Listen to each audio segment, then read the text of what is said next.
ನಮಸ್ಕಾರ, ಲೋಕಾಯುಕ್ತ ದಾಳಿ ಟಿವಿಗೆ ಸ್ವಾಗತ. ನಾನು ಗಾಯದ್.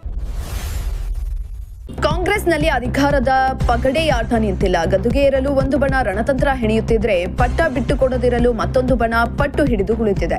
ಇದರ ಮಧ್ಯೆ ಸಿಎಂ ಸಿದ್ದರಾಮಯ್ಯ ಪುತ್ರ ಯತೀಂದ್ರ ಆಡಿದ ಮಾತು ಕಾಂಗ್ರೆಸ್ ಪಾಳ್ಯದಲ್ಲಿ ಮತ್ತೆ ಕಿಚ್ಚನ್ನ ಹೊತ್ತಿಸಿದೆ. ಮೈಸೂರಿನಲ್ಲಿ ಮಾತನಾಡಿದ ಯತೀಂದ್ರ 5 ವರ್ಷ ಸಿದ್ದರಾಮಯ್ಯನವರೇ ಮುಖ್ಯಮಂತ್ರಿ ಆಗಿರ್ತಾರೆ ಅಂತ ಹೇಳಿದ್ದಾರೆ. ಇನ್ನು ಯತೀಂದ್ರ ಮತ್ತೆ ಈ ಮಾತು ಹೇಳುವುದಕ್ಕೂ ಕಾರಣವಿದೆ. ದಾವಣಗೆರೆಯಲ್ಲಿ ಮಾತನಾಡಿದ ಶಾಸಕ ಬಸವರಾಜ ಶಿವಗಂಗಾ, ಅಧಿಕಾರ ಹಂಚಿಕೆ ಇದೆಯೋ ಇಲ್ವೋ ಎಂಬುದನ್ನು ಸ್ಪಷ್ಟಪಡಿಸಿ ಬಿಡಿ ಎಂದಿದ್ರು.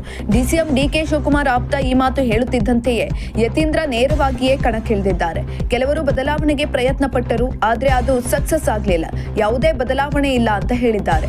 ಅತ್ತ ಆಪ್ತರೆಲ್ಲರೂ ಕೂಡ ಮಾತನಾಡಿದ ಬಳಿಕ ಪ್ರತಿಕ್ರಿಯಿಸಿದ ಡಿಸಿಎಂ ಡಿಕೆ ಶಿವಕುಮಾರ್, ಬೆಂಬಲಿಗರ ಪ್ರಾರ್ಥನೆ ವಿಫಲ ಆಗಲ್ಲ, ಪ್ರಯತ್ನ ವಿಫಲ ಆಗಬಹುದು, ಪ್ರಾರ್ಥನೆ ವಿಫಲ ಆಗಲ್ಲ ಎಂದಿದ್ದಾರೆ.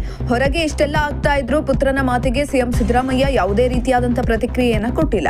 ಆದ್ರೆ ಹಿರಿಯ ಸಚಿವರು ಸಿಎಂ ಡಿಸಿಎಂ ಬಣದ ವಾಕ್ಸಮರಕ್ಕೆ ಬ್ರೇಕ್ ಹಾಕಲು ಪ್ರಯತ್ನಿಸುತ್ತಿದ್ದಾರೆ. ಒಟ್ನಲ್ಲಿ ಕಾಂಗ್ರೆಸ್ ಬಣಗಳಲ್ಲಿ ಕುರ್ಚಿ ಕದನದ ಚರ್ಚೆ ನಡೆಯುತ್ತಿದ್ರೆ, ಸಿಎಂ ಸಿದ್ದರಾಮಯ್ಯ ಮಾತ್ರ ಶುಕ್ರವಾರವೂ ಬಜೆಟ್ ಸಿದ್ಧತೆಯ ಸಭೆಗಳನ್ನ ನಡೆಸುತ್ತಿದ್ದಾರೆ. ಈ ಮೂಲಕ ಯಾರಿಗೆ ಎಲ್ಲಿ ಸಂದೇಶ ಮುಟ್ಟಿಸಬೇಕೋ ಅದನ್ನ ಮಾಡಿದ್ದಾರೆ ಎಂದು ವಿಶ್ಲೇಷಿಸಲಾಗಿದೆ.